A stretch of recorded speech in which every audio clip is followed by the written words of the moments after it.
That bit's done. I've clicked start recording. A good recording starting with me saying the recording is starting. That seems pretty standard.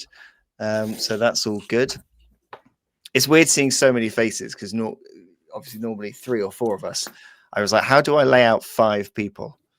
Can I have a hexagonal screen, please, to make that easier to orchestrate? Is this going to upset your OCD now? Is it not quite how you wanted it? I wish that we were all squarer, but we're gonna be fine. We're fine. It's okay. I won't focus on it, so it's okay. I feel like as far as quality of tech setup goes, we are far inferior to whatever Andy is used to. I don't know. I might be able to scare you with what I do. Tech support is done by other people. I was part of me when you removed your green screen. Part of me was thinking, like, what will suddenly appear behind you? It could have been. This could have been a child's playroom, or it could have been a dungeon. Who knows? I like it. You've been on the pod for all 5 minutes, and we're already bordering on dungeons. We're already dungeon or playroom. That's that's good. Playroom dungeon. I mean, that's an entirely different type of. Yes. Why have 2 rooms? Multi-purpose room, right? A playroom with shackles. We're fine. Yeah. Everybody else drop off. No, that was just you, Scott. That was just you. You missed the best part, the top quality stuff. Yeah. Now you're back. To go downhill. Story of my life there, Tom. Where's it? Well, Scott, now you're back and we're all here. Shall we get started? Don't be rude, not to Christopher. Let's do it then. Okay, play the intro.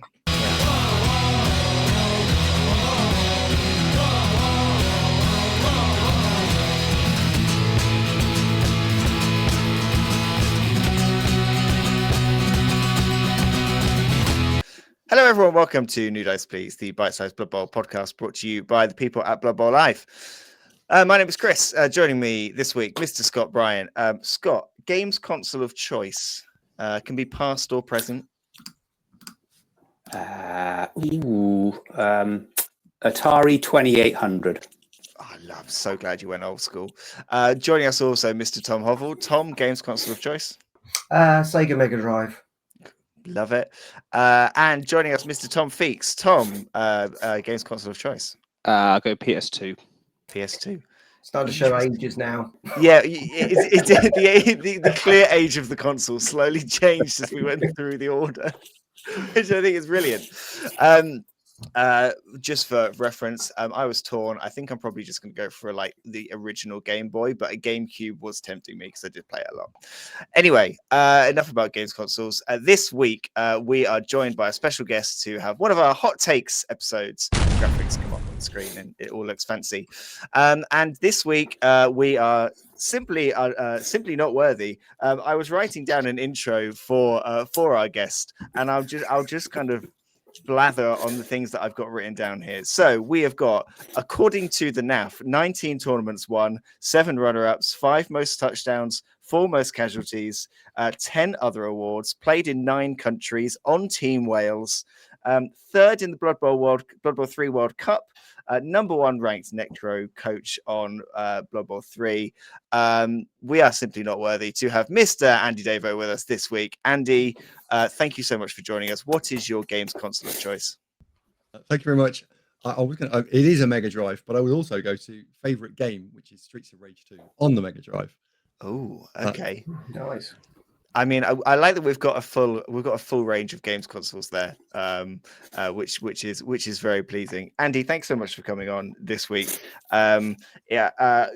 As always, when we have a guest on, we dive in to get some of their Blood Bowl hot takes and see some of their Blood Bowl opinions. I'm really interested to see what you will bring, because on no matter what way you look at it, I think we can comfortably say that you are you are definitely the best Blood Bowl coach on the screen right now. So I feel Thank you very much. So take that as you will. That's either our level or your level. A very low bar. Incredibly low. Without further ado, Andy, why don't you give us your first hot take? So the first one I've got logged here is tabletop etiquette before you start a game. And the number of times that I saw in the first years of me playing tabletop, we'd see people maybe getting a little bit of a disagreement, or that awkward, what do you do here when a dice isn't quite flat, or anything else like that. I've definitely experienced it an awful lot. And what I realized was that if you just have a little conversation with someone beforehand and you lay out what is acceptable and what isn't acceptable, then it makes the game so much more enjoyable.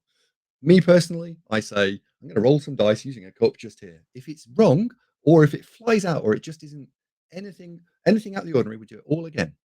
Because all again is a lovely catch-all. Does it look right? Yes, cool, we'll keep it. If it looks weird in any way, start again. And that's my first hot take for you. That's so simply sensible, isn't it? Like there's no, I love it. No, I love it because like we've had so many like podcasts that we've done where we've been talking about, like we did an episode a while ago where we looked at like our pet peeves, and most of them are just solved by like having a conversation with your opponent before you start.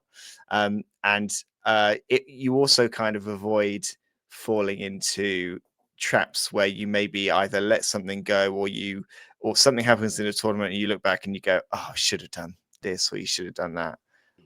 And you then kind of get you clear up the fact that you're going to sort it out straight away. So just to clear up on that, because let's go right into the minutiae of that. So you said about rolling dice, which is a great one, which is one of those ones that catches everyone out. You just, when you suddenly roll two dice, one is slightly cocked. Would you say roll both of them or just the one that's cocked?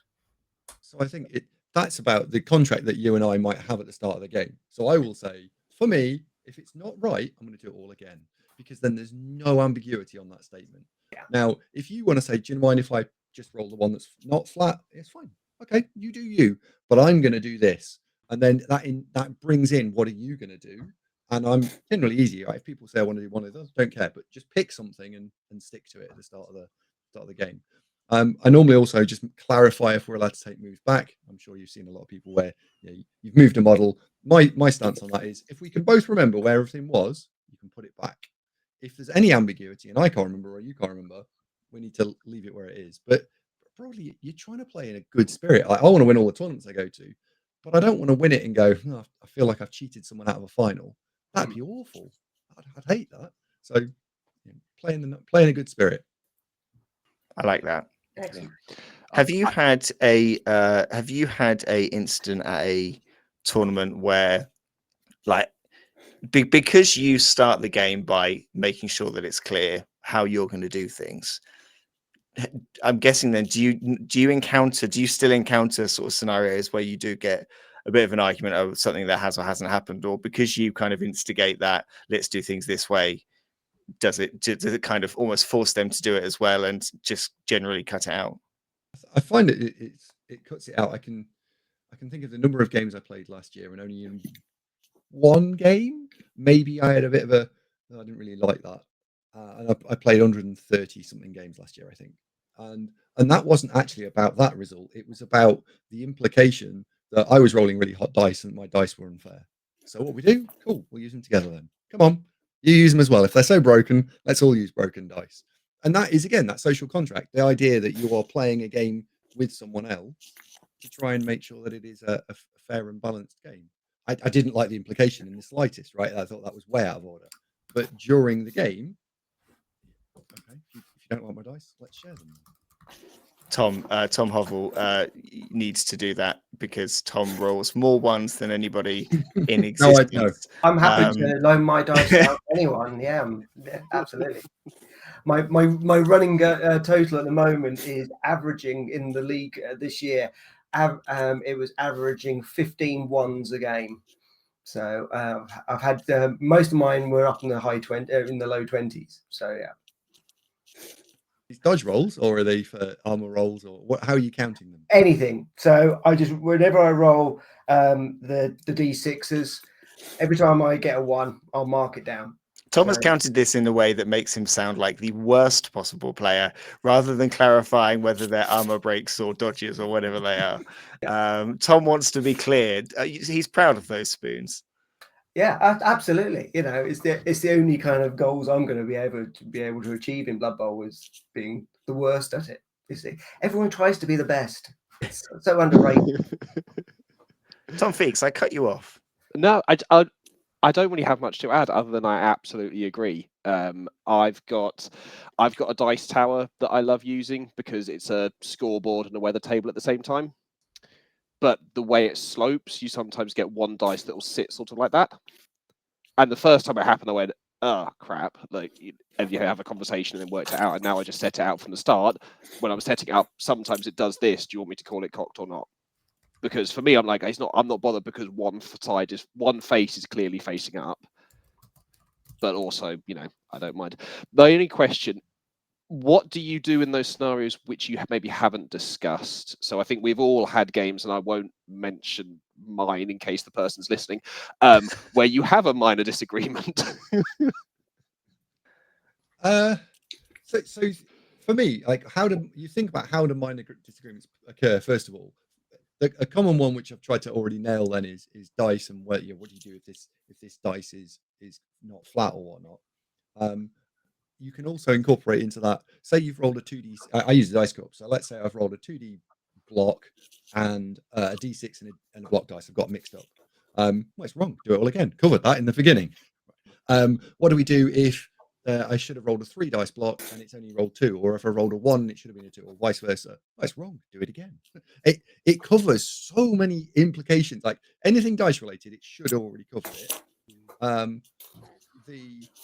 The one that can catch people out, and I think it's a social contract thing, where you can, someone is talking about what they're trying to do in their turn. So, they're going to pass the ball, and then they don't declare the pass action.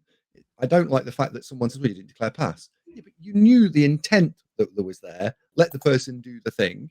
So you can get around that by saying, "Tom, are you planning on passing there?"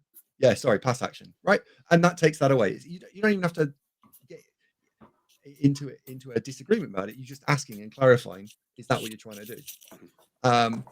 And the other one that I think will often come up is, how many times have we seen, that's not a 2 dice block, it's a 1 dice block, but the person's already thrown the dice. So how much were you paying attention as well? Did you know that was going to be a 1 dice? And you're just saying, hang on a second, that's 1 dice there? And I don't think it's ever catching someone out. It's just pointing out what the dice roll they're about to make is, if it's non-standard. And if you do those things, the number of times you should have an argument at that point, you should be able to count it on one hand over the course of a year. Yeah, hopefully none. So I don't tend to get into too many arguments now. Not that I got into lots before, but I'd say it's just none now, which is nice. Well, if you're listening and you've had a previous argument with Andy, get in touch and let us know. Floods and floods of emails.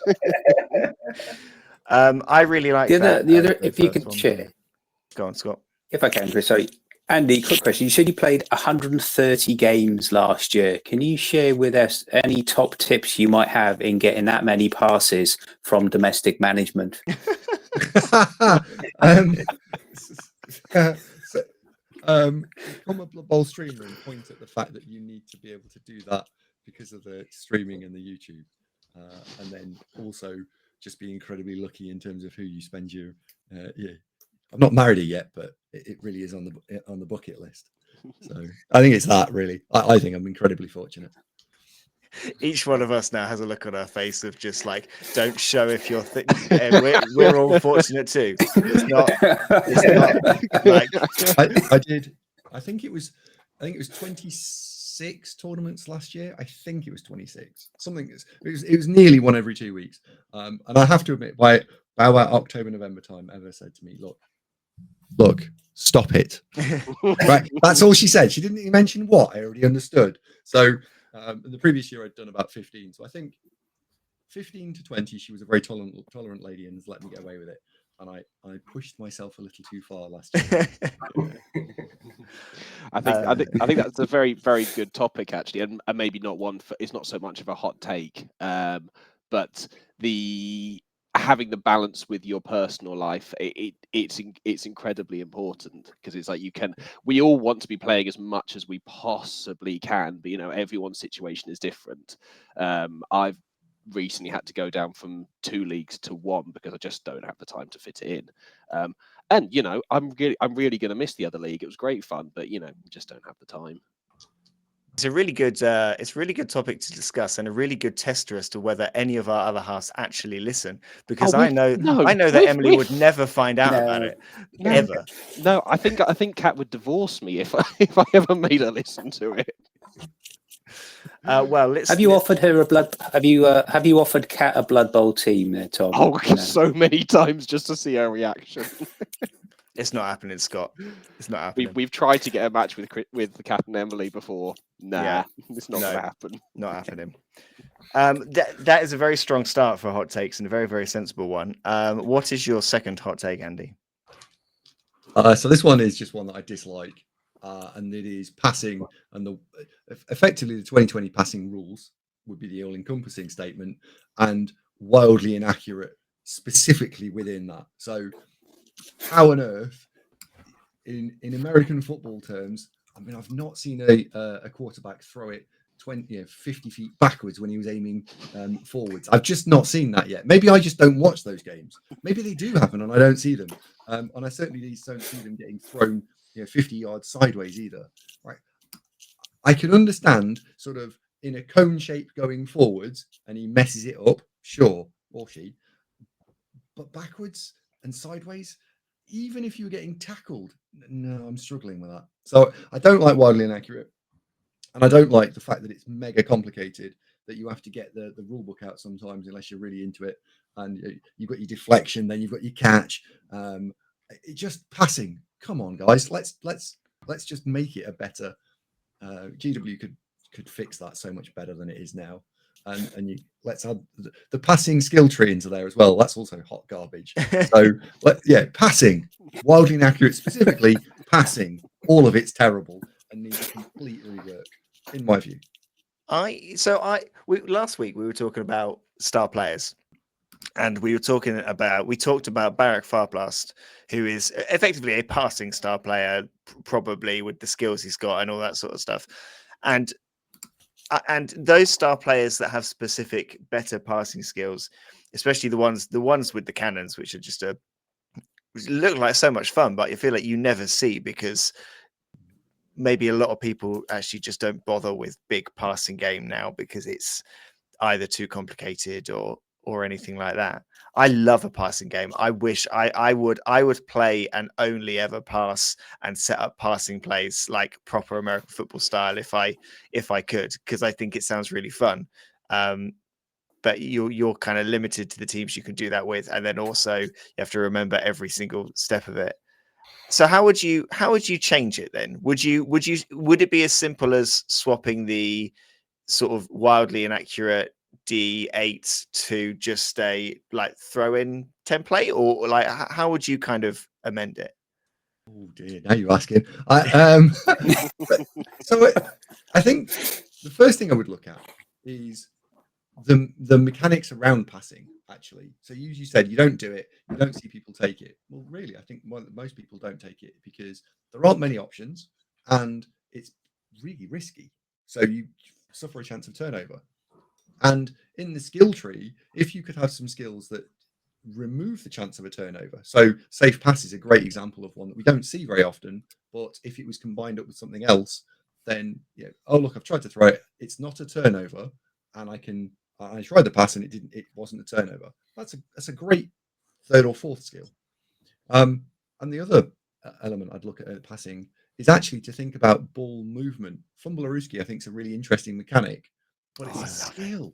right? Who's taking fumble? I've never seen it on a tournament team. I Not love never. it. I I love it. I absolutely love it. I've never seen it on a tournament team that's gone in the top half ever. Right? it. Oh, You've met today and you already know him so well. No, I randomized it for our league, and I got it. But it's been quite interesting because I'm playing humans at the moment. Mhm. So I have used it a number of times where pick up the ball and then fumble roost it, so then I can hand it off to the halfling and then use the pass action. So you can really get to move that ball around quite a bit. But I agree with you on the passing side of things. It's nigh on impossible. Especially with like some of the other teams. So humans, you can just about, it's kind of, can I do it? Can I do a quick pass or a short pass? But things for like goblins or orcs or anything like that, it's not. Don't even bother. You try and even just pass your teammates is pathetic as well. Yeah, I think so. I think that Fumblerooski, I think, should be made into a core skill. It's just like once per turn, you can hand off, you can Fumblerooski. That would make moving the ball around, and it would make it a bit more the game a bit more dynamic. And if you're gonna, if you'd indulge me a little further, then what about having a punt type skill so you can kick it over a line of players and then you could chase after it? You can do that in American football. What I don't know the exact mechanics, but the idea that you can just move, you've got maybe 3 or 4 ways you can move a football around, and they don't have to immediately turn into a turnover, because the closest thing you can do now is throw it into some empty squares, but you can't move afterwards. So what about that? What about making the game a little bit more dynamic? Interestingly, I'm going to a tournament end of next week where everyone gets a star player who has that skill where they can. It's a basically really comedic looking donkey, but its skill is that it can, because of course, why would it not be? But it's one of its skills that it can hoof the ball up the field, and regardless of where it lands, it's not a turnover. And that would be really, really interesting to see how that works out. I think maybe, yeah. What you taking for your team, Feeksy? Underworld, Dwarfs? if I can paint it in time, then that's a very big if. I think more skills where you can almost like, I don't know, place the ball or similar in a position and not cause a turnover. That does feel like quite a simple solution to making passing more attractive, because like you say, it's sort of it's so high risk that it's, and the chances of it sort of going wrong without the right skill combination are generally higher, especially if you're wanting to do, because I love I played a game, Elven Union versus Gnomes, just after Christmas, when I was sort of getting used to how elves work and doing some throwing and stuff like that. There is nothing nicer than being deep in your opponent's half and still scoring because you can do a full length 5-up pass with a reroll, and it was turn 16. I didn't have a choice. I had to do it, but I would have probably loved to have done it anyway, but not maybe gone for that ridiculous play, knowing that it's going to be it's almost guaranteed to be a turnover, or it's like the odds are really down. I don't know. Another solid one. I really like that. I think passing could change.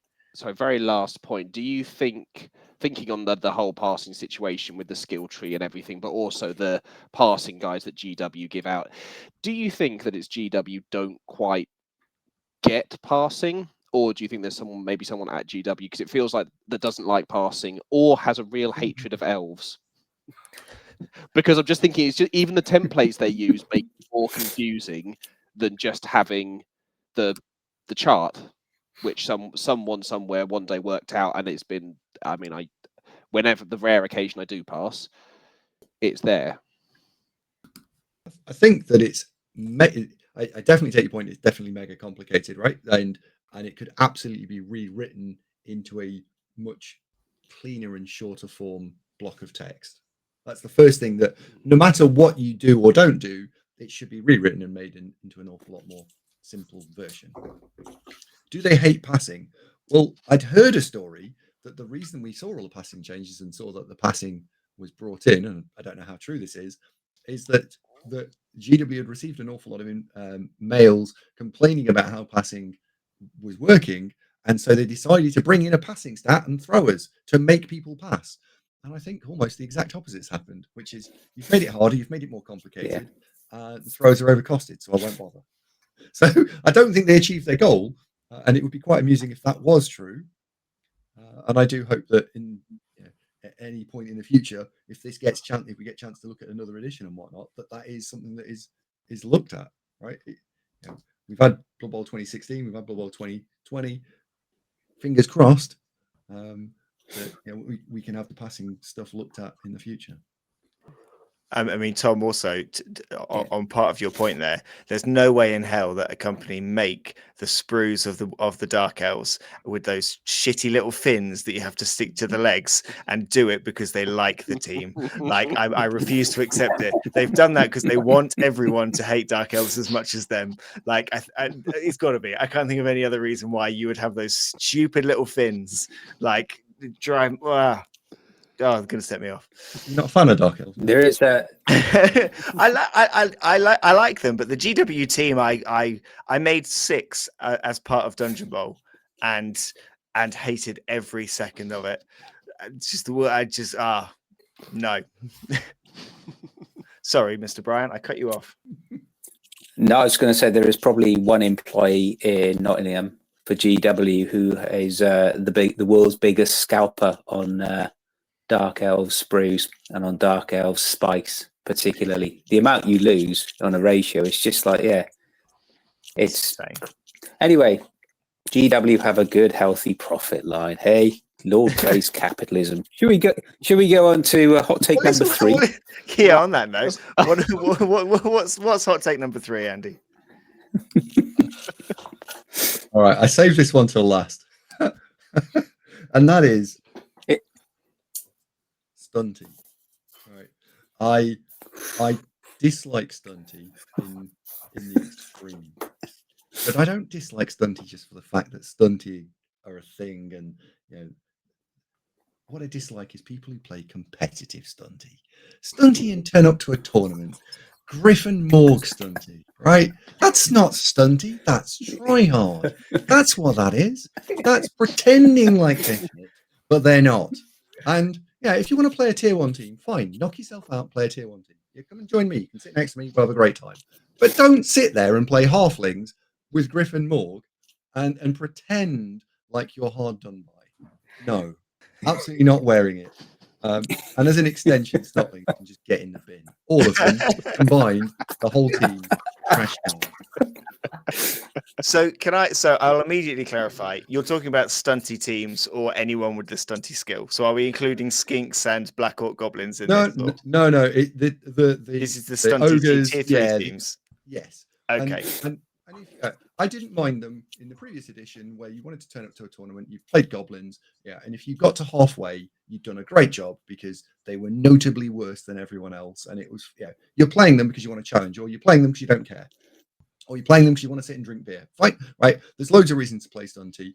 None of those things particularly apply to me, but they apply to a lot of other people. That's fine. But now stunty is like, people are turning up with a 70-something win rate with stunty because they turn up to the tournaments that let them have 2-star players and 1,200 cash and bribes and wizards. No, that's not stunty, is it? That's awful. And I think that those games are very unenjoyable because they are very swing related.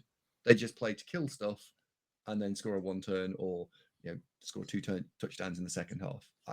I dislike them. It's not what I would classify as proper Blood Bowl. So where do we start here? Right.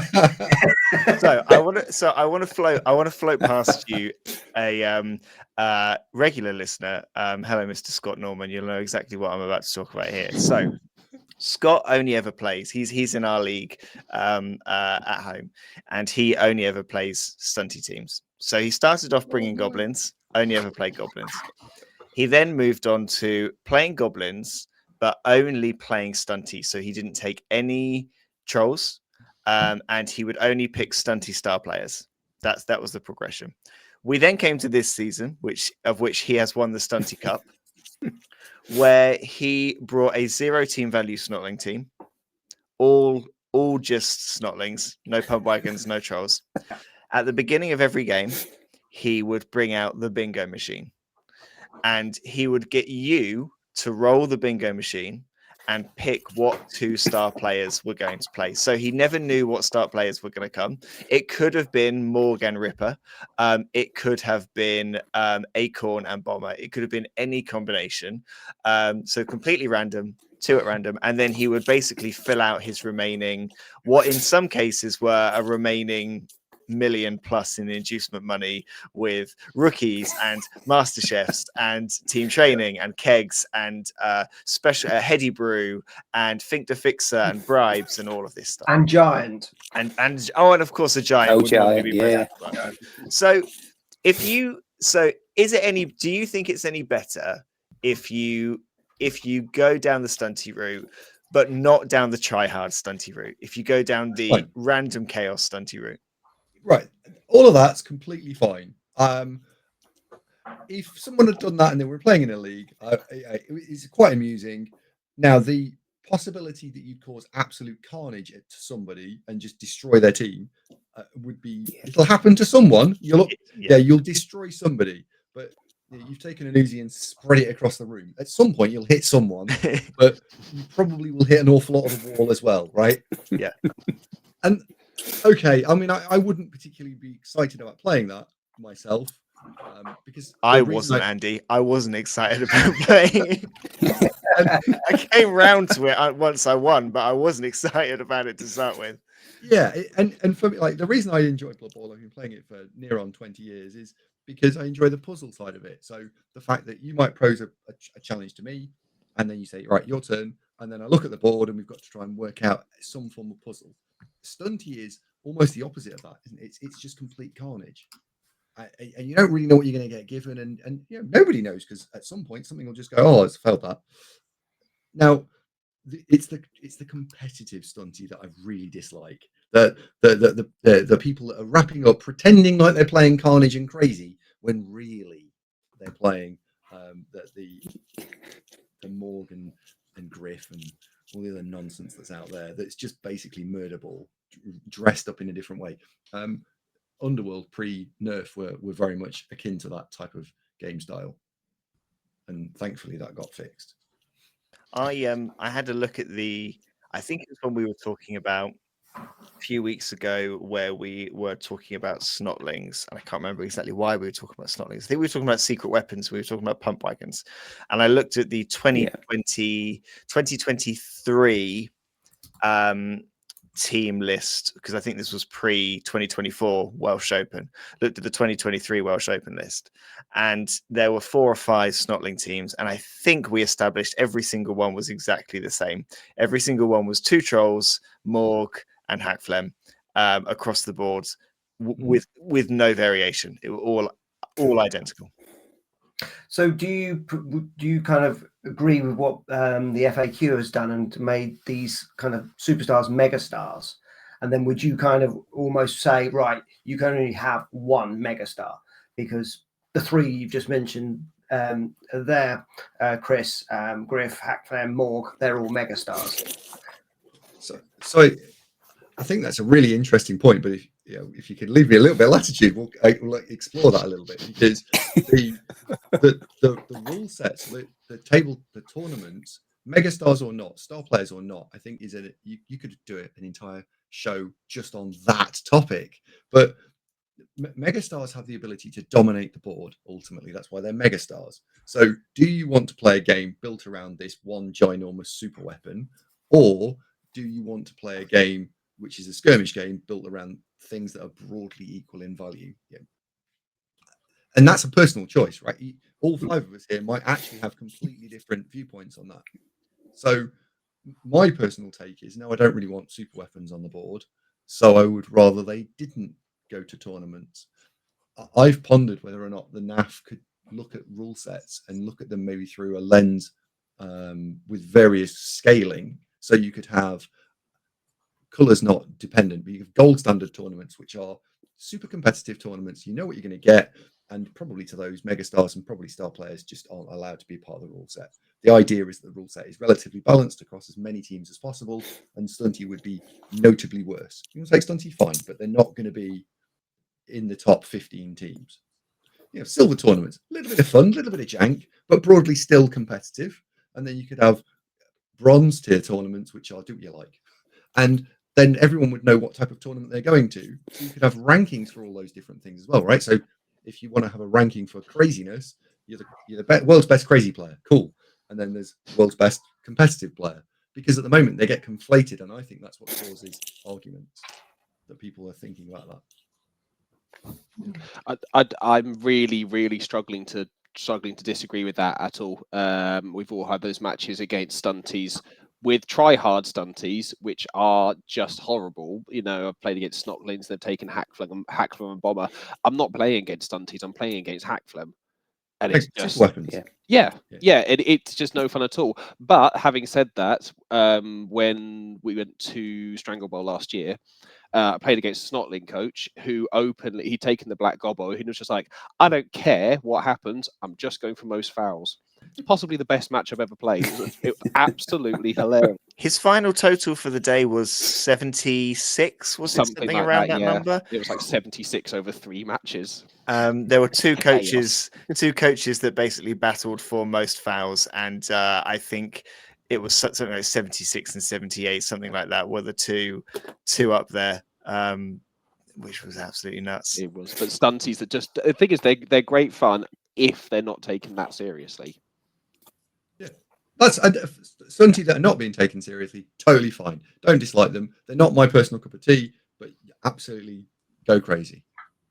So it won't surprise any of us that looking at your list of teams on the NAF that you've played, that there's not a single stunty team on there. The stuntiest you get by the looks of it is, well, I guess you would say the Lizardmen team, because the Skinks, but only 3 games on that one. Otherwise, Chaos Renegade with the single goblin. Don't take the goblin. Okay. And that's not so. It's not this stunty like characters that I dislike. Skinks are fine. I mean, they're not great, but they're fine. It's the game style that it just doesn't really grab me. The chaos and the randomness. It's just not my cup of tea.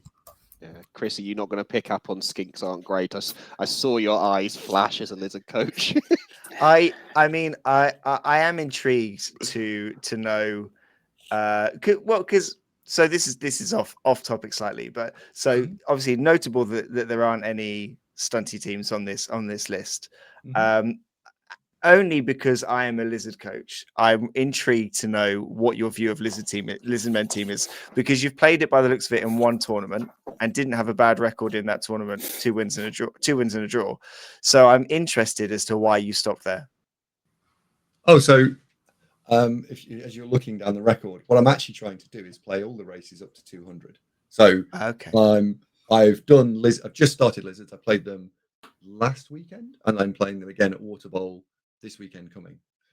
And I will play them until I try and get them somewhere towards 200, and then I'll pick another team up. So I'm trying to do Skaven, Dwarves, Lizards, and Norse, probably the 4 that I'll try and focus on this year.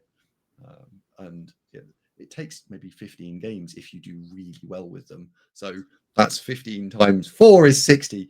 And if I want to still, have a partner at the end of the year, let's not push our luck. So I think that'll be enough for me. And Lizardmen are okay. But what do I think about them? I think they're a bit 2-dimensional, a bit boring. They're not. I'm not looking forward to.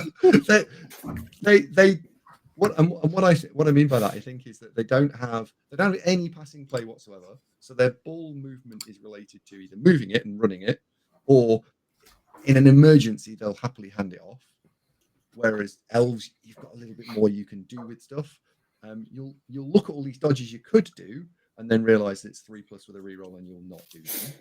And if you've skilled the Saurus with block, well, that's really imaginative, isn't it? So you've got no fun skills whatsoever. And then you've got an Croxiglaw, that just sort of sits there. And so I struggle to make a load of flair plays with them. I'm not pulling surprises on people. I'm just smashing them in the head with block and then walking 4 squares into the other half and then walking it forwards. So that's for me, Lizardmen. Now, I have decided to take a double skill for next weekend. So my croc skill's got diving tackle, and I think that's the most exciting thing I've managed to do to lizards in ages. Prehensile tail and diving tackle. Yes. Dodging away on a 5 if you're an elf, 6 if you're anyone else.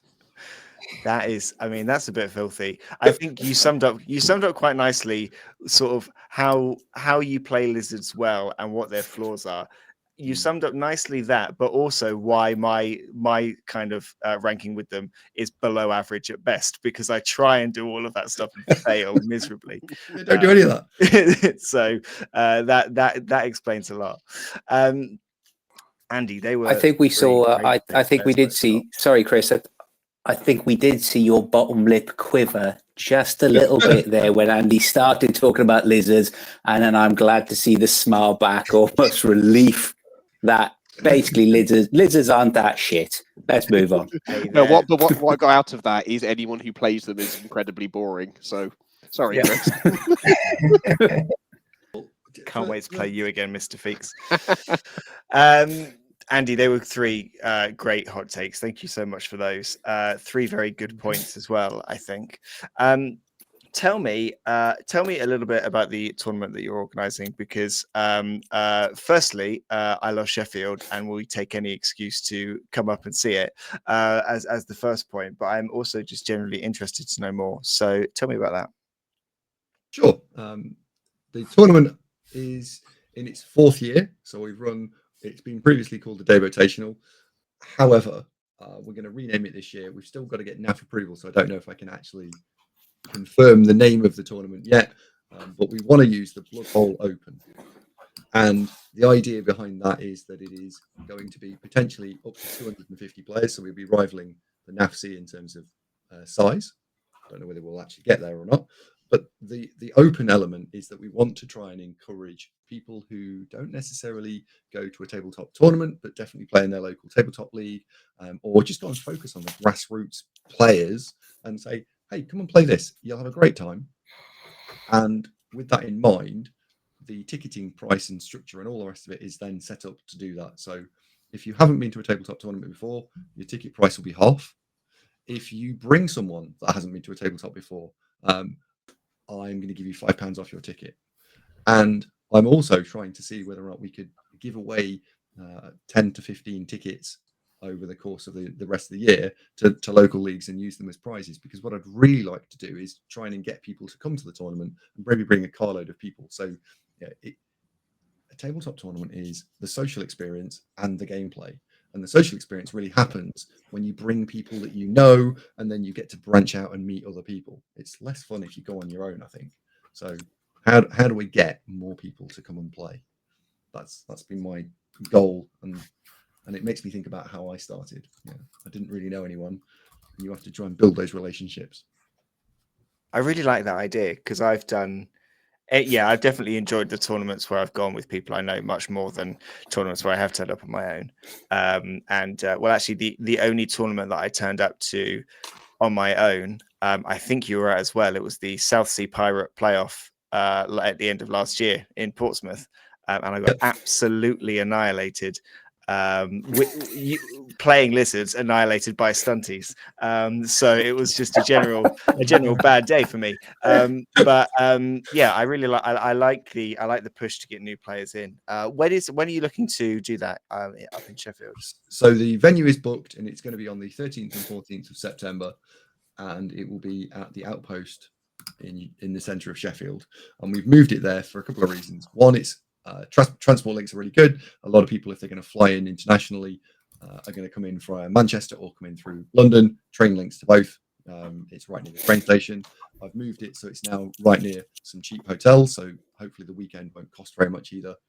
And then as a final nod to people as well, the Sunday we're going to end a little bit earlier, because one of the things I had when I was talking to people about why would you come, why would you not come, is people want to get home earlier on a Sunday, wives, girlfriends, family.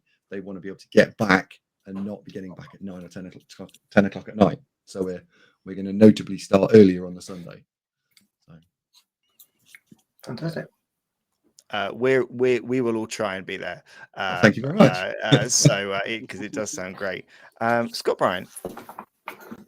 Yes, Christopher Coe. This is One of the things as well, Andy. Go. I was interrupting you.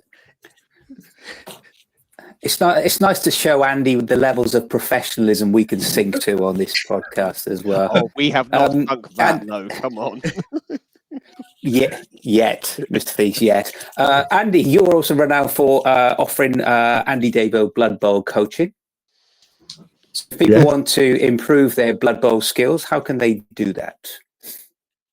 So I think the first thing the player should do, coaching's way down the line of things that I would recommend that someone does, because paid coaching, there is an awful lot of free resources out there. Whether you're a tabletop player or a tournament player or an online player, you should be able to find a whole swathe of stuff, right? You could Google, not just myself on YouTube, but there's loads of other stuff.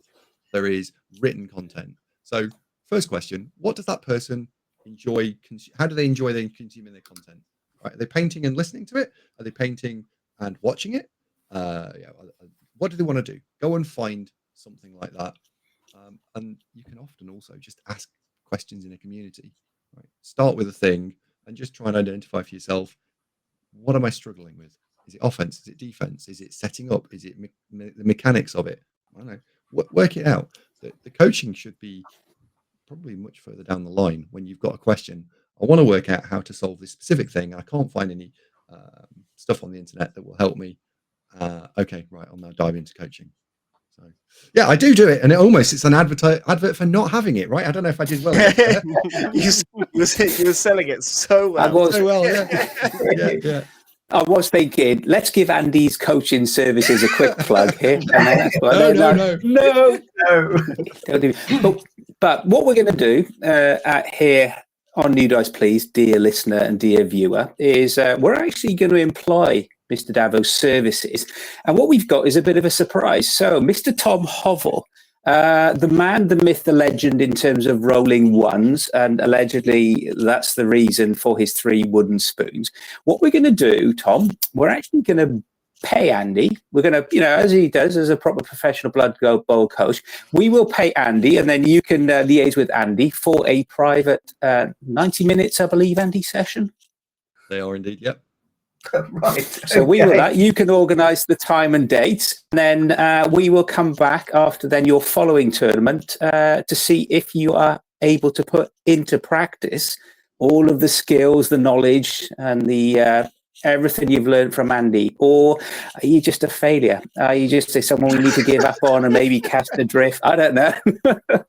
Thanks. Maybe Nuffle just hates you, Tom. I don't know.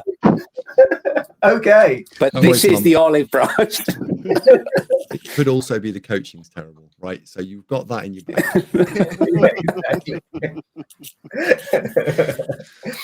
Okay, well, we'll find out. So, offline, we'll set up that and arrange that as needed as well. Cool. Anything else, Christopher? Before we move on to the, I'm waiting for. I'm anticipating what questions are about to come Andy's way. So I'm gonna continue to let you have the reins. Thank you. They're not going to be at last week's levels anyway. So Andy, as part of being on the New Dice Please podcast, what we do is we've introduced a new session. What am I talking about? A new section. This is called Quickfire Coach. Chris then puts a little intro there in terms of the numbers. Pause, and I put it in like over you. It kind of flows nicely. You've left me a nice window, which I'll leave it up for as long as possible. Andy, can you coach Scott how to do a professional podcast as well? Can that be part of the 90 minutes? There are some things which you can teach, and there are just some people you can't teach, Tom, and I fall squarely into the latter half of that as well. But what we're going to do, Andy, this is the quickfire questions section, where this is about gauging your true level of Blood Bowl coaching. What is your Blood Bowl coaching persona? Are you a pillar of the Blood Bowl community? Or are you just that guy? So what we're going to do, we're going to give you 10 seconds. There is going to be scores relating to this. So 30 seconds, 10 questions. At the end of it, we'll put everybody on a leaderboard. And maybe if we get round to it, someone will win a prize. Maybe, possibly, if we remember and if we can be bothered to send stuff out. So you never know. So if you are ready, Mr. Davo, we shall start. It'll be 30 seconds. Mr. Coe has the controls with regards to the timer, all the technical wizardry and special effects. So if we are ready, let's start. Question number 1, Andy, block or dodge? Dodge. Question number 2, Megatron's first Blood Bowl team will be? Amazons. Question 3, sexiest Blood Bowl... Okay, question 3, sexiest Blood Bowl model sculpt is? Dark Elf. Clock's ticking, Andy. Question number 4, best stunty team, Snotlings or Gnomes? No, not really stunted. Okay, question 5, sidestep or frenzy? Frenzy. Question 6, biggest tabletop loss? 4-1, I think. Okay, question 7, Slan, stop it now, Naff, or get them in now, GW? I'll get them in now. Question 8, a previous guest claimed tier 1 players are cowards, more of that man or moron? Moron. Great. Question 9, favorite tournament? Question 9, favorite tournament attended? Thrud, probably. Great. And question 10, yes or no? I'll start so I'll finish. Advice for that first special romantic date, Nando's or a Blood Bowl Sevens tournament? Oh, Nando's. Nando's or it's always Nando's. Very good. Okay, thank you for that. So what we'll do now, we'll go to our scoring arbitrator, Mr. Chris Coe, the man with the scores and the doors. Chris, how did Andy do? I really enjoyed that.